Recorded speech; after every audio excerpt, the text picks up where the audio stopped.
Bueno, antes que nada, quiero decir que me da un enorme gusto estar moderando esta mesa. Yo también soy del ITAM y me encanta volver a casa, pero me encanta además el que este tema, que normalmente estaba muy alejado de los temas económicos y las discusiones económicas, pues hoy se entrelaza básicamente con la parte comercial, con la parte de seguridad, de cómo vivimos los mexicanos, de seguridad en el continente y cómo el tema de seguridad en Norteamérica se cruza con el comercio.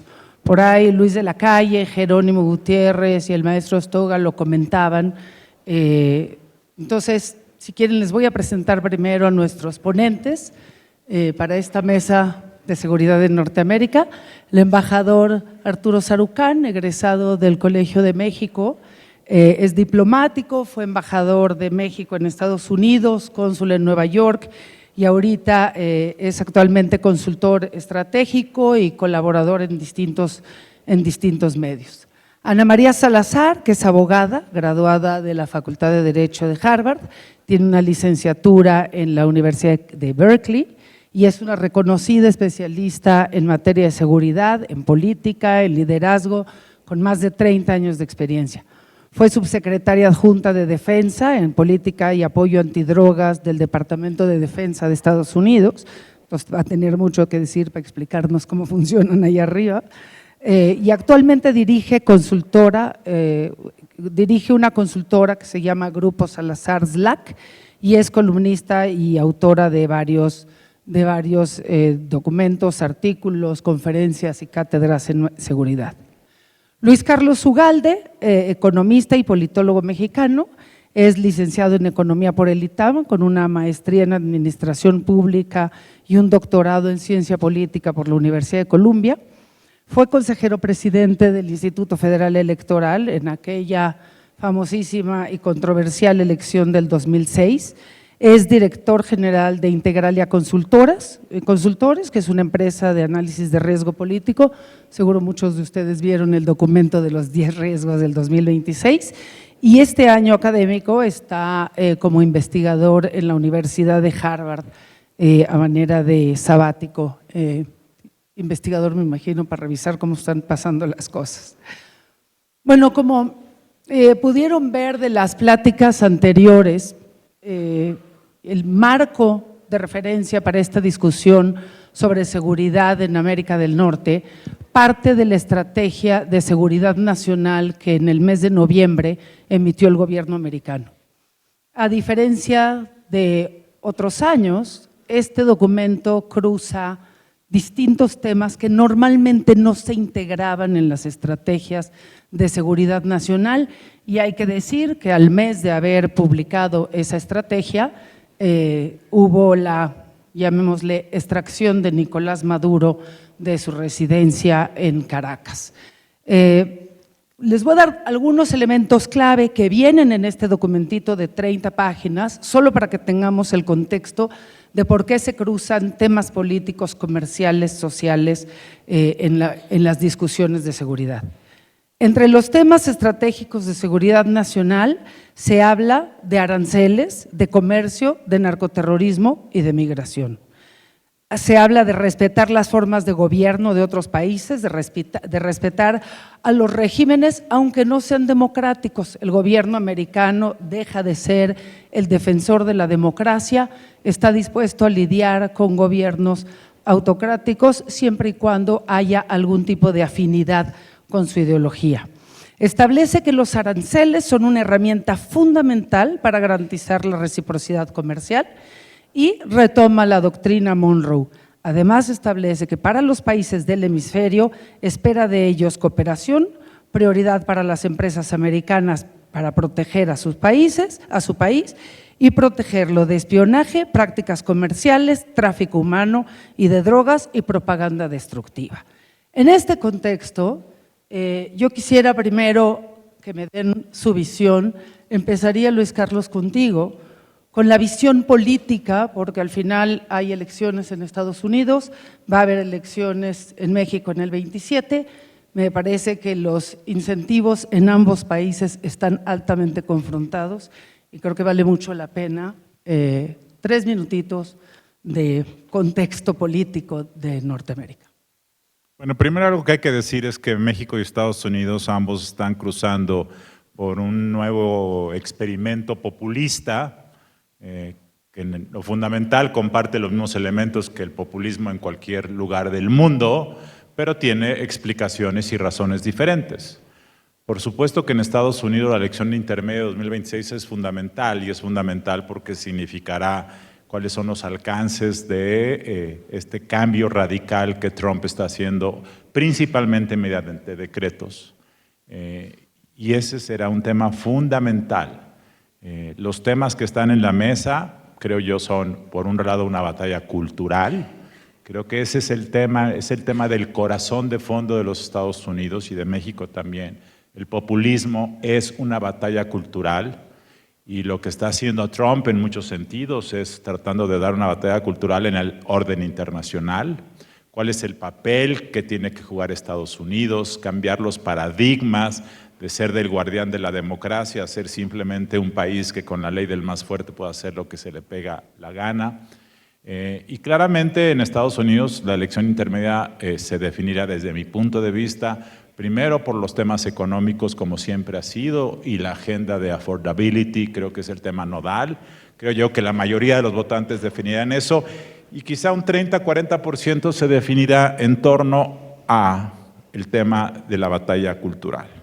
Aquellos que quieren que Estados Unidos sea gobernado por un padre severo, usando los términos de Lakoff, o los que quieren que Estados Unidos vuelva a tener un sistema democrático, con balance, con legalidad. Creo que un porcentaje de la población definirá eso, pero la mayoría será por el tema del costo de la vida. En México, por cierto, quiero hacer un comentario.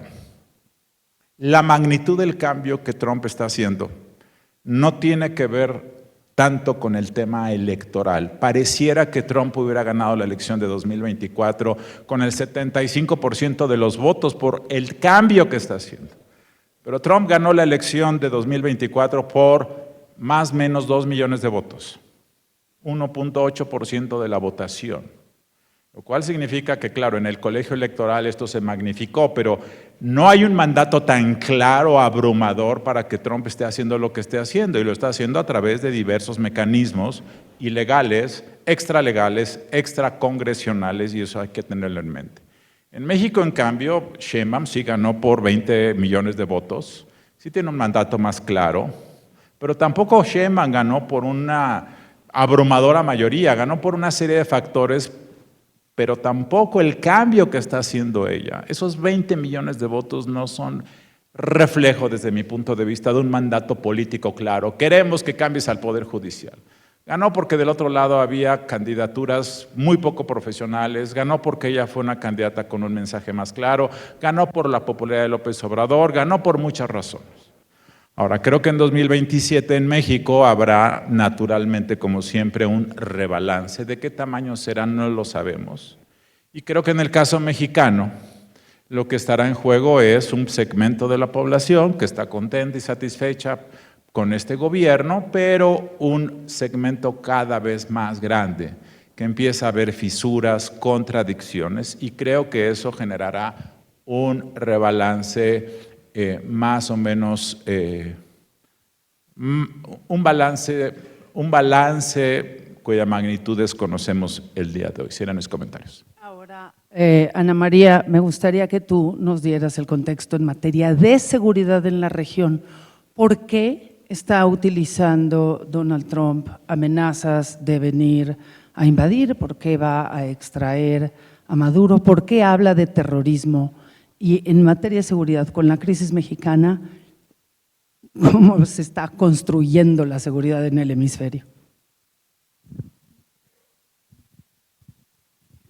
¿Por qué lo hace? Porque Alan lo dijo, because he can, porque puede. O sea, y por más que nos moleste tal vez ese tipo de respuesta, yo creo que es una realidad que hay que asumir, que el cambio particularmente de cómo ve Estados Unidos su relación bilateral con México cambió de ser una visión de que vamos a ser aliados, que es mejor, nos tocó, seguramente nos tocaba esas reuniones en materia de seguridad, Arturo, Jerónimo, en donde pues nos sentábamos, que eran temas muy difíciles, porque la relación bilateral entre México y Estados Unidos en materia de seguridad sí es un tema difícil, pero el propósito de tener un acuerdo como el TEMEC o el NAFTA en su momento era separar esos temas para que no estuviera sucediendo lo que está sucediendo en este momento, de que se usara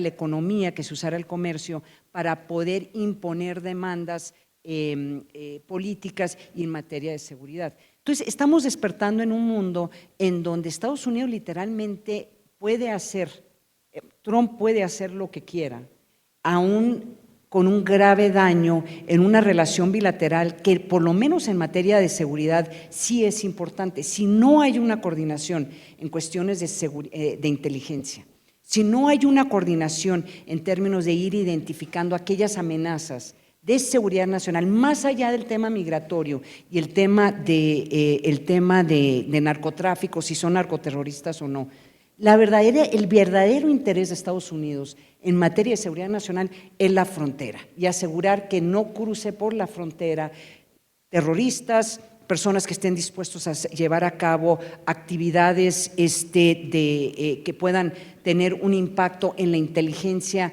o en la estrategia interna de Estados Unidos. Estoy hablando de los rusos, estoy hablando de los chinos, terroristas que pudieran transferir o llevar armas de destrucción masiva, que pudieran detonarse en Estados Unidos, que me lleva a un tema muy interesante para este año, en donde tienes un mundial de fútbol, en donde las posibilidades de que pueda suceder un atentado terrorista en Estados Unidos, pero también en México, no porque México sea enemigo de alguno de estos grupos, sino simple y llanamente México es vecino de Estados Unidos, se percibe como aliado, pero también es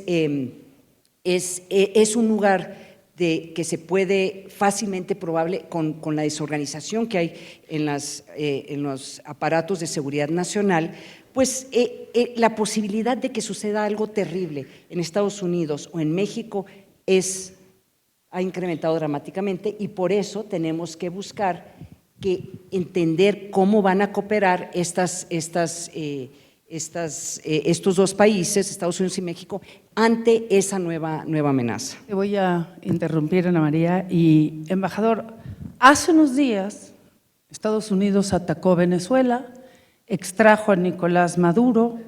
Esto pareciera validar lo que el gobierno de Donald Trump establece en su estrategia de seguridad nacional y demostrar su posicionamiento en el hemisferio como dominio, pero además este ataque frontal contra lo que él llama narcoterrorismo y regímenes criminales, como los define Luis Carlos, ¿no? Donde el gobierno o los agentes del gobierno están vinculados con el crimen organizado. Sí, a ver, es decir, lo que ocurre en Venezuela el sábado era la crónica de un ataque anunciado. No sabíamos bien a bien qué características iba a tomar una acción militar estadounidense. Una invasión no estaba ni de relajo sobre la mesa, simplemente porque no invades un país. Es decir, Venezuela no es Panamá y Maduro no es Noriega. No invades Venezuela con 5,000 marinos flotando en el buque anfibio Iwo Jima en el Caribe. Pero lo que sí estaba claro es que iba a haber una acción militar.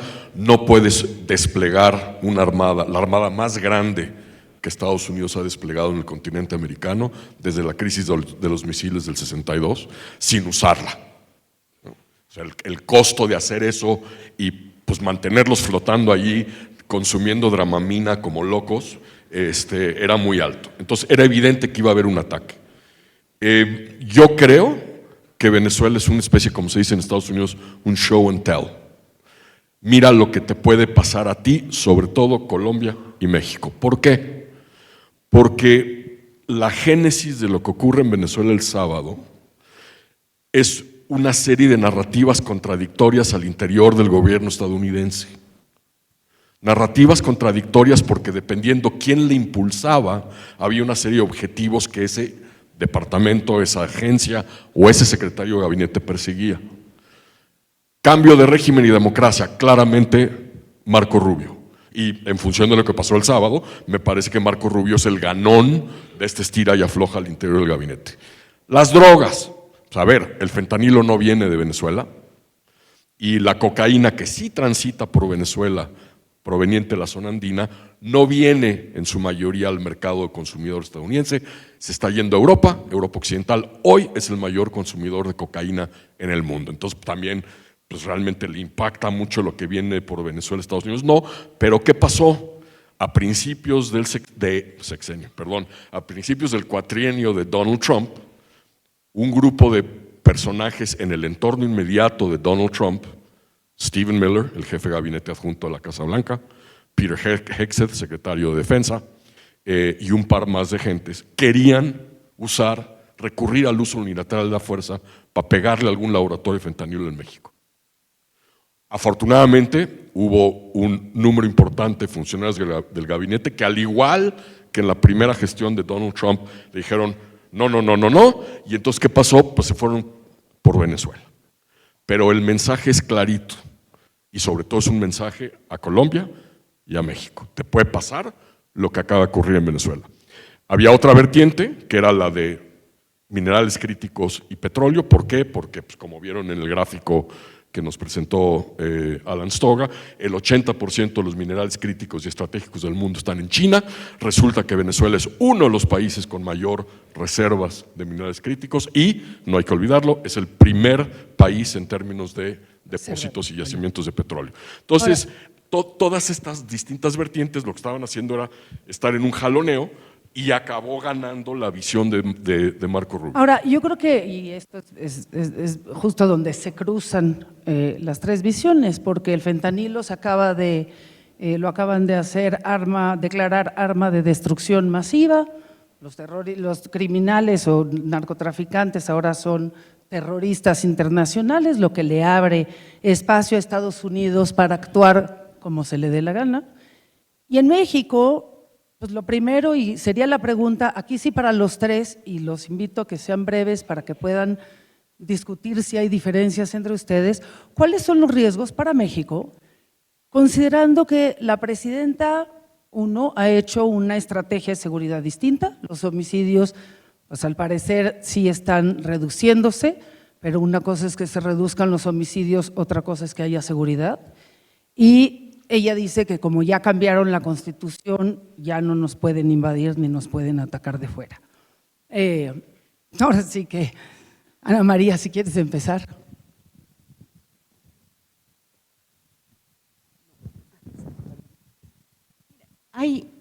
Yo creo que hay que ver los riesgos de diferentes formas. El momento en que se declararon estas organizaciones como grupos terroristas, abrió una serie de sanciones y una estrategia diferente que le permite ahora al gobierno poder no solamente enfocarse en funcionarios, sobre todo exfuncionarios, que hayan tenido vínculos con estas organizaciones que ahora son terroristas, que no necesariamente implica lo que ha sido la estrategia del Kingpin Strategy que ha tenido Estados Unidos en los últimos 25 años, que es que arresten a alguien, que lo detengan, que lo extraditen a Estados Unidos y tiene un juicio en Estados Unidos.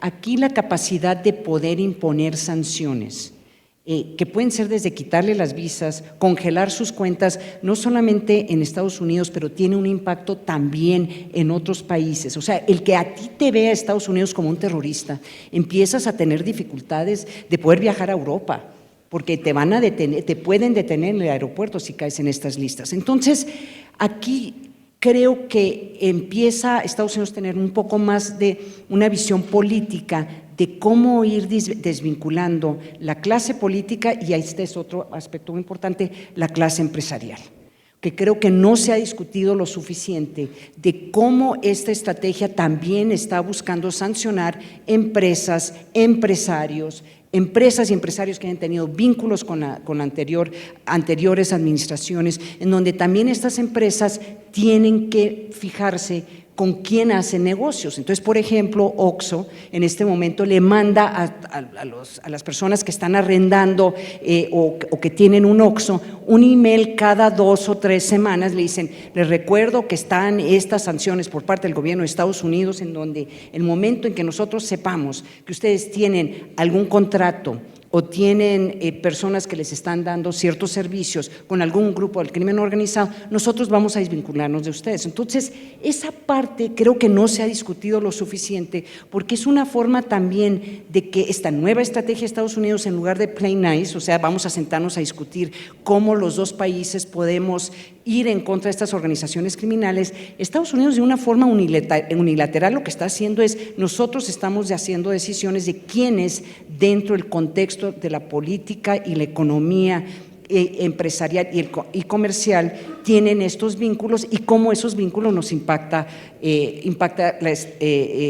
los intereses de seguridad nacional de Estados Unidos. Embajador, por favor. Aquí hay… Ya. Aquí hay un debate que empieza a los 35,000 pies y que luego baja a nivel cancha. Y que creo que el gobierno mexicano no ha dimensionado del todo.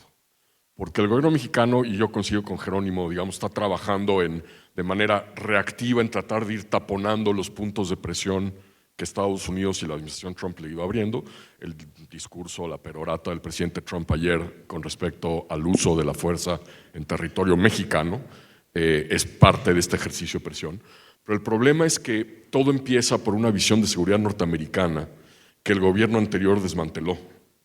Y aquí hay una oportunidad, creo que lo comenté el año pasado cuando tuve la oportunidad de dirigirme a ustedes en este mismo foro, la enorme oportunidad que había con el Mundial 2026, porque el Mundial 2026 podía haber englobado toda una serie de acciones en materia de seguridad perimetral norteamericana, quién entra, quién no entra, para que no tengamos un potencial incidente terrorista. Les recuerdo, el verano pasado hubo el caso de 8 ciudadanos uzbecos que llegaron a través de un grupo de traficantes de personas basado en Istambul, encabezado por una persona con vínculos a Al Qaeda, que llegaron a México en avión, atravesaron todo el territorio nacional y cruzaron al lado estadounidense la frontera.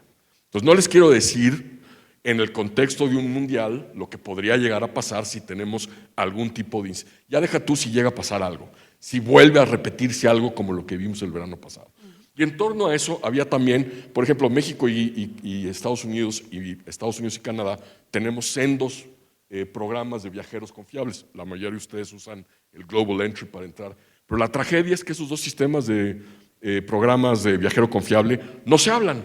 La oportunidad que había de generar un solo sistema de viajero confiable para mexicanos, estadounidenses y Canadá con el mundial, para que los turistas mexicanos, estadounidenses y canadienses pudieran viajar por el continente. Esta idea que varios hemos estado pegándole al pandero, Jerónimo, de una agencia aduanera trinacional o binacional, ¿qué te hace? Te despresuriza la frontera. Es decir, te cambia completamente la conversación sobre la seguridad fronteriza. ¿Por qué es importante esto? Porque por primera vez en la relación México-Estados Unidos, en este National Security Strategy, y más allá de lo que dice la National Security Strategy, sí China, sí la visión de Trump de las esferas de influencia en donde América le toca a los americanos, los chinos que hagan lo que se les dé la gana en Asia y que Putin haga lo que se le dé la gana en Europa. Más allá de eso, la frontera mexicana está vista por segmentos muy relevantes del universo MAGA como el punto más vulnerable para la seguridad nacional de los Estados Unidos. Nunca nos había pasado, y ojo que hemos tenido momentos complicados en la relación en materia de seguridad pública, seguridad fronteriza en la historia de la relación bilateral. Entonces, mientras el gobierno mexicano no acabe de dimensionar que sí podemos, el cajolazo de 2 paquetes de narcotraficantes que les aventamos, sí mejorar nuestras capacidades para confrontar el fentanilo, mientras no tengamos esta visión mucho más amplia,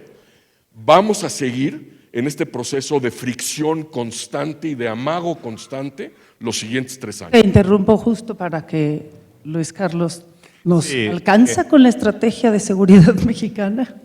Que la estrategia de seguridad mexicana reporte menos delitos. Muchos argumentan que es porque algunos los están metiendo debajo de la alfombra de las desapariciones, pero asumamos que es una mejor estrategia, por supuesto, hay más profesionalismo y hay menos delitos.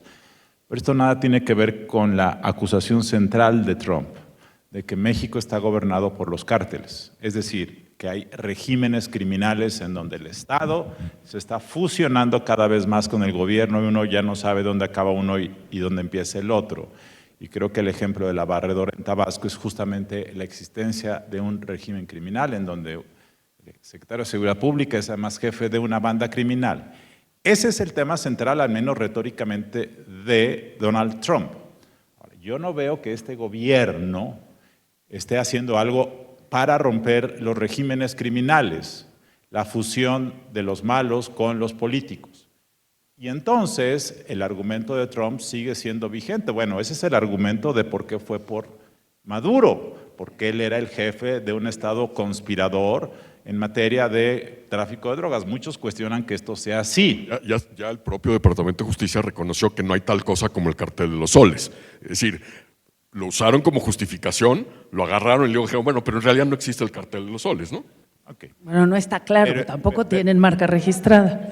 Fue la justificación. El tema es que en el caso mexicano, Trump lleva muchas ocasiones diciendo que Claudia no gobierna, que gobiernan los cárteles de la droga, y entonces puede haber menos homicidios, puede haber menos cruce de fentanilo a Estados Unidos en la frontera, a lo mejor eso podría ser algo que a Trump lo tranquilizara, pero el argumento central sigue siendo este tema en donde el Estado y el crimen organizado se están fusionando. Entonces yo creo que el riesgo no disminuye a pesar de que el gobierno esté dando algunos resultados en algunos delitos de alto impacto. Luis, perdón, incluso en este sentido, ahí es donde, y creo que Luis lo mencionaba un poco, esta falta de visión estratégica, o no, Jerónimo, de empaquetamiento estratégico. Uno de los analistas y académicos más importantes de Estados Unidos, un viejo conocido, sobre todo tuyo y mío, a ti ya no te tocó, Jerónimo, que es Peter Reuter, un académico de la Universidad de Maryland, acaba de sacar una columna de opinión, en el Wall Street Journal, en donde demuestran que en el último año ha habido un colapso en los casos de emergencia por abuso de fentanilo que están entrando a hospitales estadounidenses. Si yo fuera el gobierno mexicano, ya estaría vinculando el análisis con, miren cómo la colaboración con Estados Unidos está empezando a rendir frutos. Y esa conexión de puntos, de distintos puntos, es lo que le está faltando al gobierno mexicano. ¿Pero por qué está faltando? Más que faltando, es que creo que el gobierno mexicano en este momento está en una esquizofrenia de que si empiezan públicamente a reconocer que está teniendo éxito la estrategia de Donald Trump, podría ser un señalamiento interno de lo que sucedió en el sexenio pasado, ¿sí? Ese creo que creo que es uno de los dilemas. Y leí la columna de Peter y hay un debate de por qué y a lo mejor sucedió por otras razones, pero a final de cuentas cualquier éxito que pueda decir Donald Trump en su relación con México va a estar que a diferencia de otras cosas que está haciendo alrededor del mundo, lo que él haga con México yo sí creo que lo está viendo y la gente alrededor de él lo está viendo desde una óptica electoral para las elecciones intermedias. ¿Por qué? Porque en la frontera el electorado estadounidense conoce mejor México que tal vez que estos otros países. El tema del fentanilo está vinculado directamente con la imagen de México y el impacto que ha tenido el fentanilo en la sociedad estadounidense es muy visible y muy presente en todos los niveles socioeconómicos. Entonces, creo que es parte del problema, pero aquí lo que hay que estar viendo de aquí en adelante, ¿qué es lo que va a necesitar Donald Trump para poder cacarear en el 2026? ¿Sí? Uno tiene que ver con economía, otro tiene que ver con sus aranceles y el otro va a tener que ser y otro va a ser qué es lo que está pasando en México y cómo el presidente Donald Trump ha tomado los pasos necesarios para poder controlar esa amenaza que proviene de México. A ver, ahora déjame a partir de esto. Hay analistas como Eduardo Guerrero que mencionan la posibilidad o buscan e impulsan la posibilidad de un tratado en materia de seguridad. Se mencionaba en la mesa del tratado cómo mezclar esta herramienta. Es un trabajo muy complejo donde no sabemos si el TMEC va a quedar rehén de la parte de seguridad o no, pero lo que sí es cierto es que hay una discusión sobre si existe la posibilidad. Y ahí hay algunas restricciones políticas, no han mencionado al ejército, por ejemplo, y pues, sí hay una posibilidad real de diálogo en materia de seguridad para, como tú dices, Arturo, esta visión más global o más amplia de seguridad que la reducción de homicidios, ¿no? Yo siempre he pugnado por una relación mucho más sincrónica en materia de seguridad entre México y Estados Unidos. Toda mi vida lo he hecho, no me arrepiento, pero el mundo ha cambiado muchísimo. Es decir, después de la Estrategia de Seguridad Nacional 2025 y después de lo que ocurrió en Venezuela, muchos de los, por ejemplo, yo hasta antes de la estrategia, yo estaba insistiendo en Washington que México se tenía que convertir en lo que se llama un Major Non-NATO Ally de los Estados Unidos, ¿sí? Un poco con la idea de generar una visión de un espacio geográfico estratégico compartido. Lo que pasa es que esta postura post-Estrategia de Seguridad Nacional, post-Venezuela, se vuelve mucho más difícil. El otro tema que me parece donde creo, y solo he dicho, o sea que no estoy echándole tierra a Eduardo, lo hemos platicado él y yo, es decir, Eduardo lo ve básicamente desde el punto de vista de la lucha contra el crimen organizado y el narcotráfico. Para que esto funcione, tiene que ser mucho más amplio, tiene que ser un esquema de seguridad norteamericana, en donde la ciberseguridad, la mayor integración y complementación y capacitación de nuestras Fuerzas Armadas, donde pues sí, empecemos a ver a China como un contrincante importante para el futuro bienestar económico de Norteamérica. Y me parece que ahí es donde un poco carece todavía de fuelle esta idea de un acuerdo en materia de seguridad. Yo creo que dado lo que está pasando deberías empezar con pedazos más pequeños del Lego, este tema de la agencia fronteriza en materia de control fronterizo entre México y Estados Unidos. Ciertamente creo que todavía estaríamos a tiempo de empaquetar, dado lo obsesionado que está Donald Trump con el Mundial, varias iniciativas en materia de seguridad cara al Mundial, pero ciertamente el mundo se nos ha movido mucho en los últimos 2 meses sobre todo, para que algunas de las cosas que tendrían que haberse montado sobre un potencial acuerdo de seguridad México-Estados Unidos pudiesen transitar ahora. A ver, déjame agregar lo que comentaste. A mí me tocó negociar el Plan Colombia, con Colombia. A ti te tocó negociar la Iniciativa Mérida. Estas negociaciones en materia de seguridad generalmente caen en un problema fundamental: recursos, confianza y con quién vas a trabajar. A mí no, mira, yo sí creo que se podría aprovechar esta época en estos meses por el tema del Mundial, de por lo menos llegar a algunos acuerdos que podría facilitar algunos aspectos que son prioridad para Estados Unidos.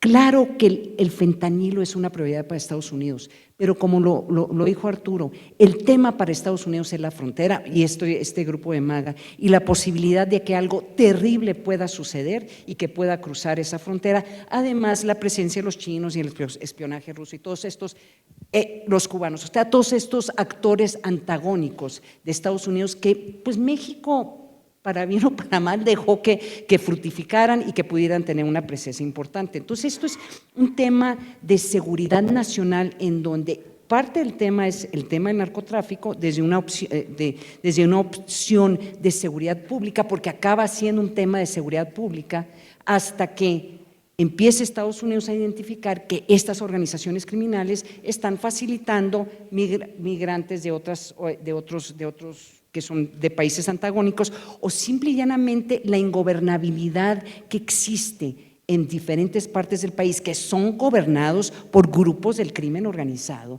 Eso crea una alerta roja, una preocupación en Estados Unidos, porque si llegan a preguntar quién gobierna en estas partes de México, que fue la gran interrogante cuando estábamos negociando el Plan Colombia en su momento. ¿Quién gobierna partes de Colombia? ¿Pero querría decir que no tienen con quién negociar, Luis Carlos?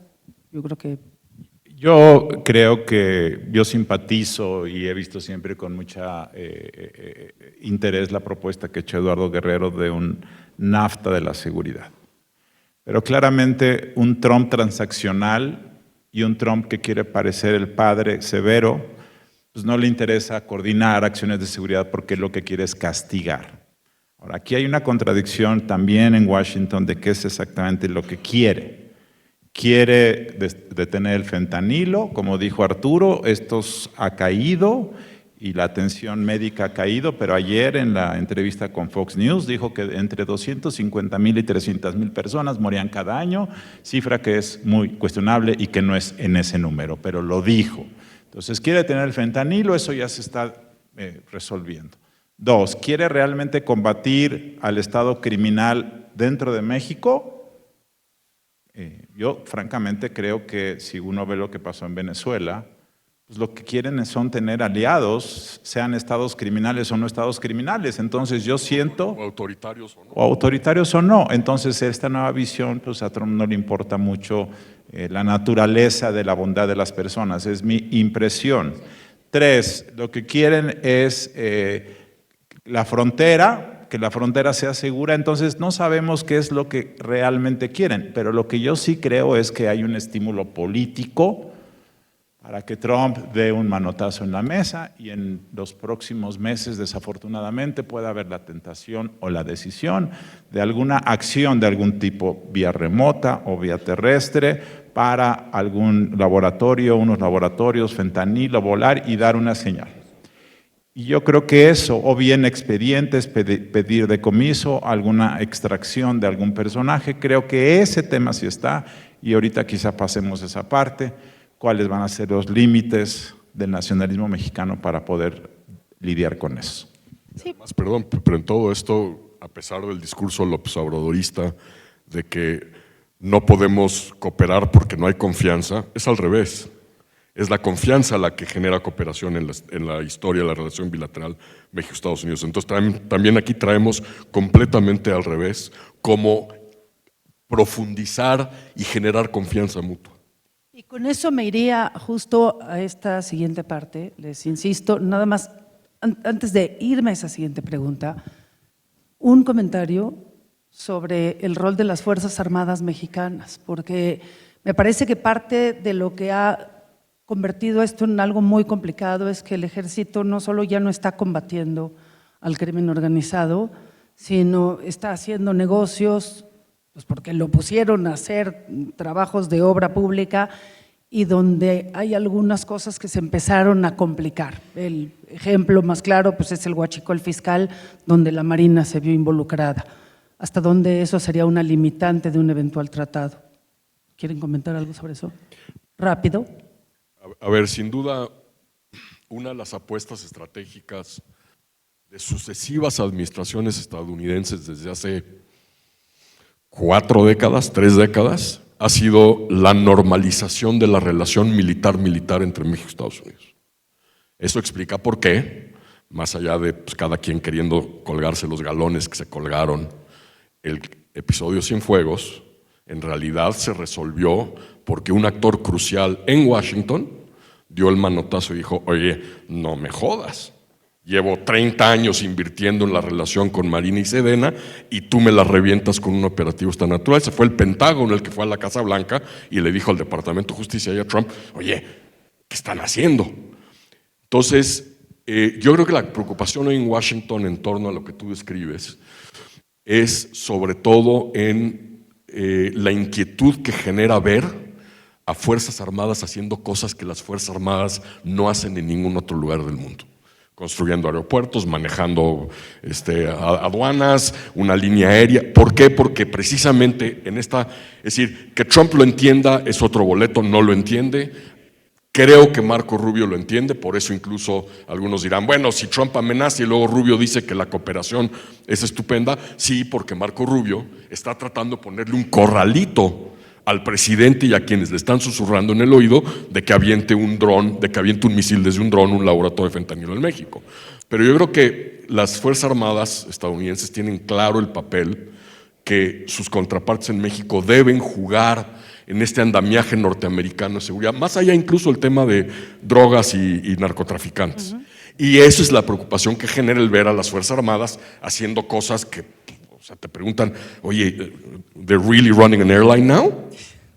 Sabes, a mí esta relación, yo creo que hay que ponerle mucha atención a esta relación militar entre ambos países, porque desde cuando a mí me tocó participar en esa relación como subsecretaria adjunta en el Pentágono, el interés de que pudieran el Comando Norte, esto era un poco antes del Comando Norte, pero el interés, pero no, porque en el Pentágono se entendía que si no podía tenerse una relación directa moderna con las Fuerzas Armadas mexicanas, el tema de seguridad nacional, este concepto de América del Norte podría peligrar. Entonces mandan a Ana María Salazar, una civil, para poder por lo menos empezar estas conversaciones sobre temas que tenía que ver cómo iba a ser esa cooperación en materia de narcotráfico, que le interesaba a ambos países. Pero aún así esa relación sigue amarrada por diferentes razones, y tal vez son las razones correctas,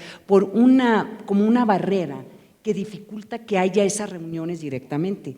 En los últimos 20 años, o 25 años, 20 tantos años que estuve en el Pentágono, yo sí creo que la relación militar entre ambos países ha sido una de las relaciones más estables, en donde te puedo asegurar que el secretario de la Defensa puede tomar el teléfono y hablar no con el secretario de la Defensa actual, que es un civil, pero cualquiera de los comandantes, o sea, esa relación directa sí la tienen las Fuerzas Armadas, y en cierta forma lo que cuestionan, yo creo, en Estados Unidos es por qué no se les ha dado más, jugar un papel mucho más activo, por ejemplo, en lo que está preparándose para la seguridad del Mundial. Luis Carlos, ¿tú comentarías algo sobre Fuerzas Armadas? Solamente comentaría la parte doméstica que tú dijiste. Yo creo que la extensión de funciones a las Fuerzas Armadas las está corrompiendo.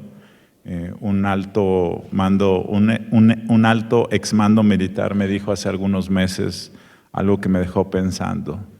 Me dijo, la mejor manera de controlar o garantizar la lealtad de las Fuerzas Armadas en cualquier país del mundo es a través de la corrupción.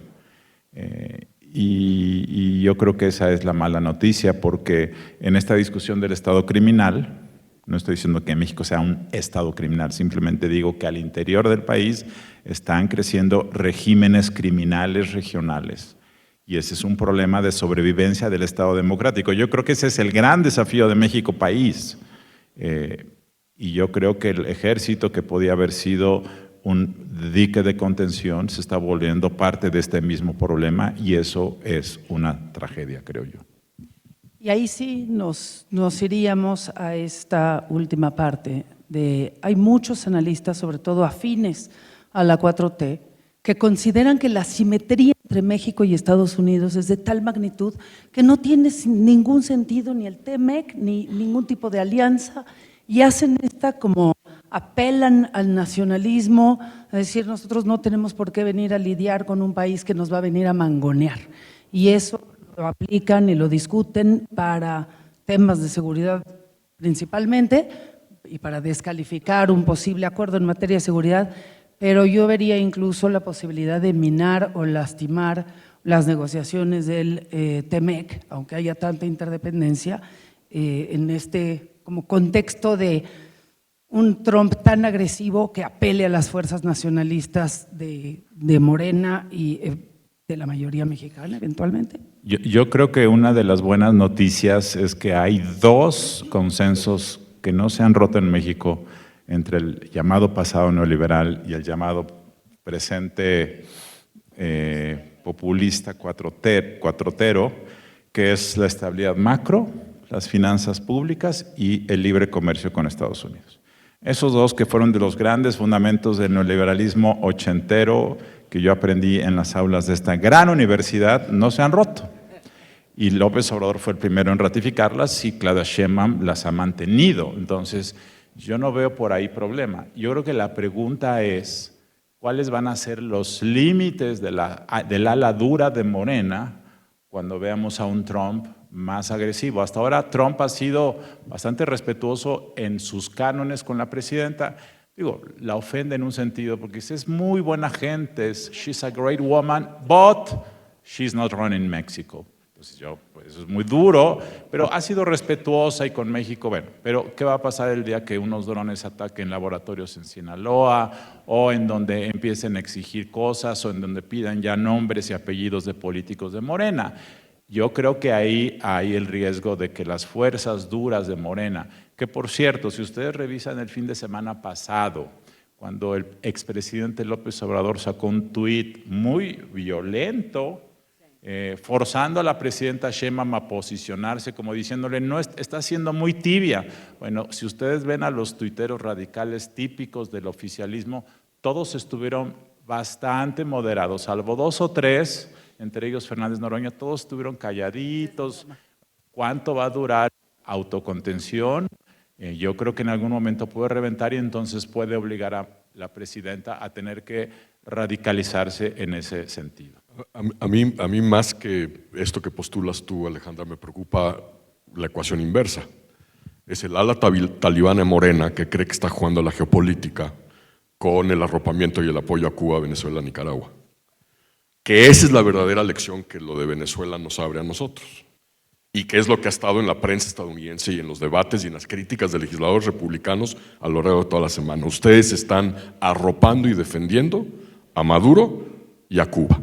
Y ese tema, es decir, un tema que sobre todo el sexenio pasado, debo subrayarlo, de darle la vuelta a las sanciones económicas estadounidenses impuestas desde la época de Obama, a Venezuela y a Maduro, a través de Segalmex, a través de la comercialización de petróleo en Venezuela, usando la flota gris que ha estado comercializando petróleo venezolano en el mundo.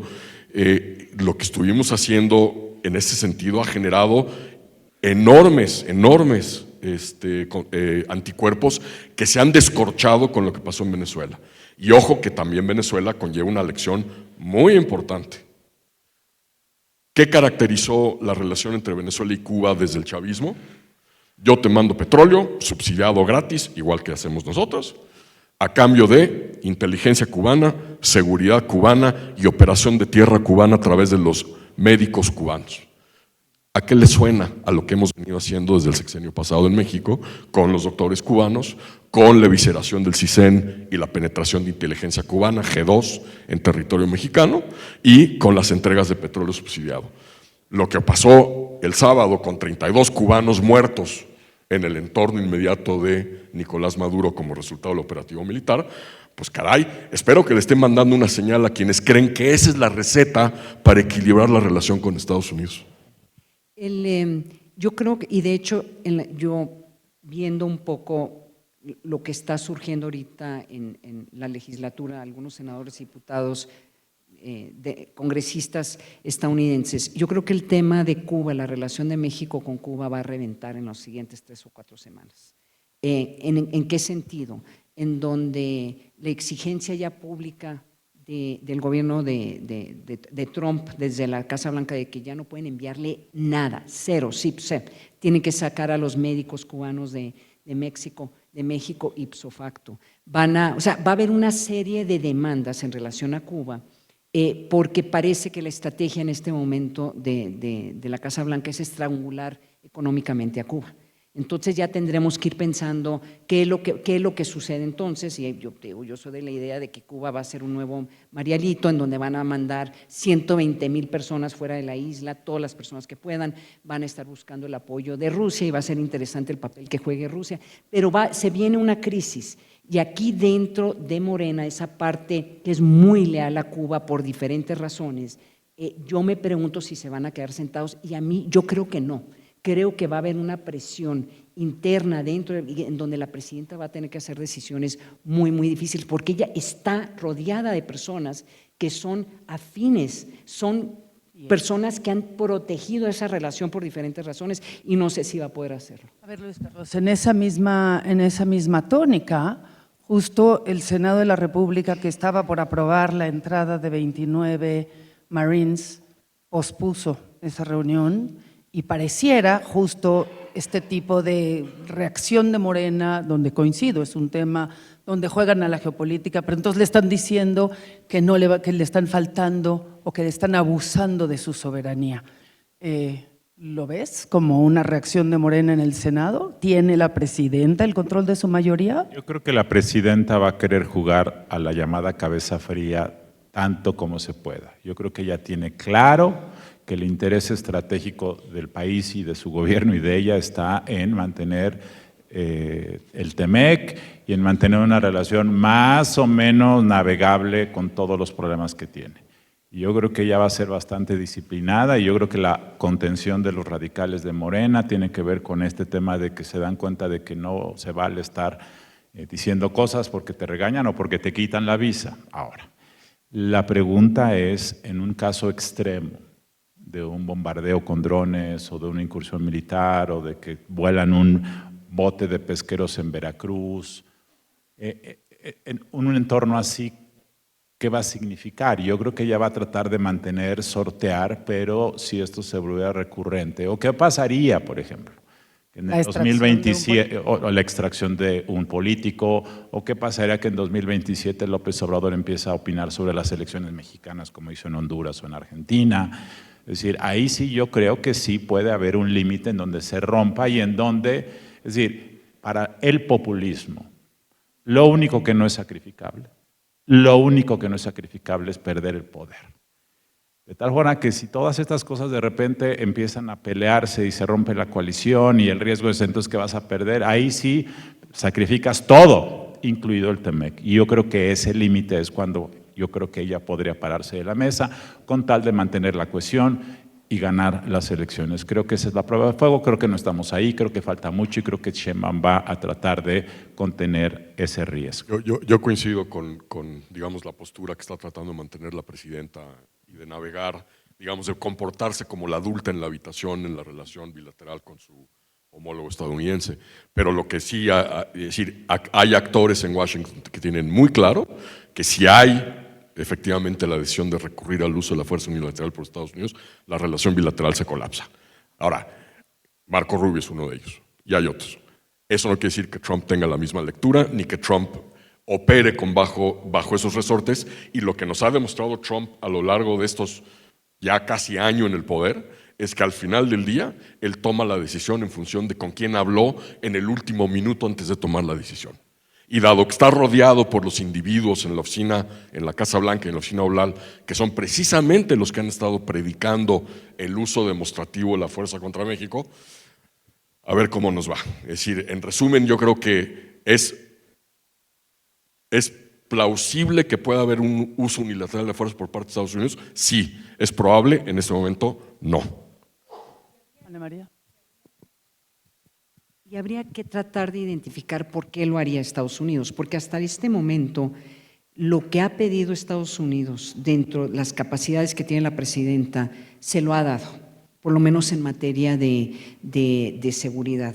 Y la presidenta, la actitud que ha tomado la presidenta ante Donald Trump es una actitud, de hecho, es un estilo de negociación que le han felicitado alrededor del mundo. O sea, le han llegado a llamar Trump Handler, porque se percibe que ella tiene la capacidad de por lo menos contener a Donald Trump hasta el momento. Ahora, ¿por qué haría una decisión Donald Trump de enviar un comando o enviar drones? Sería porque hay algo que no le quiere dar la presidenta Sheinbaum, y es ahí por donde tendría que hacerse una evaluación. A mí no me sorprendería que ya ha habido operativos con presencia de Estados Unidos en México, que fueron secretos, que nunca se hablaron o que no son públicos.